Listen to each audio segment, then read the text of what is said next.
Well, hello and welcome to a new video where we are going to test the performance of Counter-Strike 2 on the AMD RX 6900 XT.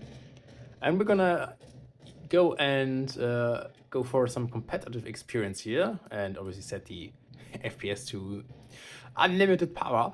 And we're playing this at 1440p right now with basically low settings, but at the native resolution at 1440p, because I do believe FSR makes everything look a lot more blurry than it has to be in this game.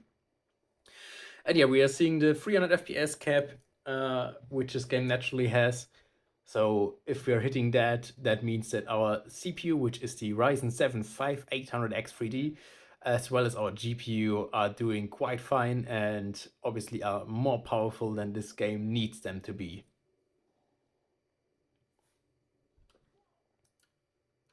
Let's go and look inside the smoke, which is one of the most demanding things. And you can see our GPU usage spiking up right now, but we're still sticking to the 300 FPS cap, so that's a very promising sign. And obviously with GPU as powerful as 6900 XT, you would expect it to run this game perfectly fine. And the Ryzen 7, obviously the X3D version, is also a pretty powerful gaming CPU by nowadays standards. So I would without a doubt have expected the system to run this game around as good as we are seeing this game is running right now. No idea why they kicked this guy. Sorry for him.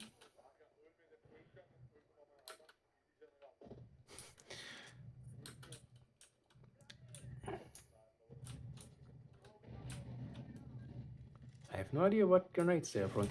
And I'm sorry, I'm really just bad at Counter-Strike. And I will definitely not gonna be able to do a lot this game. But obviously that will not impact our FPS performance here. I hope so. As long as that is not impacted by terrible gameplay.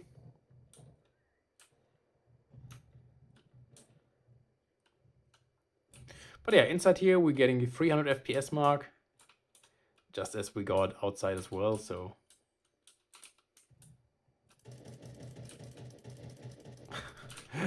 God, I guess these guys are even worse than I am in this game.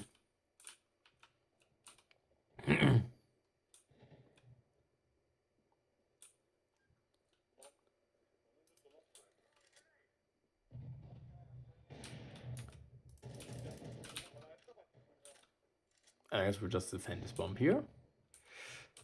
And you can see the the wattage of our 6900 XT is even dropping down to 200s at sometimes here. So this is just what I love about this desktop GPU, is how power efficient it gets as soon as you don't really use it to the max. You really get to see that it drops the wattage which it's using fairly quick and quite hard as well. And it's also something which I probably will show in another video, where you really don't lose that much performance when you limit it to around the 120 watt mark as compared to 300 watts. And that's really bonkers to me, just how much performance you still get even at such a low wattage for a desktop GPU. I think that's something which I will show in a video in Helldivers 2 or something. Really any game which is as demanding as that, in the sense that you will also have 100% GPU utilization when it's being used at 300 watts.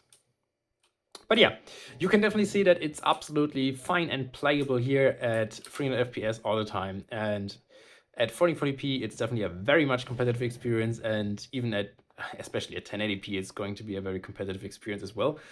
I mean, you can see that we are basically at 100% usage of the GPU a lot of the times. I mean, that could be due to the fact that we are not really using the 300 watts and not really clocking at 2.5 gigahertz, which this GPU would be capable of.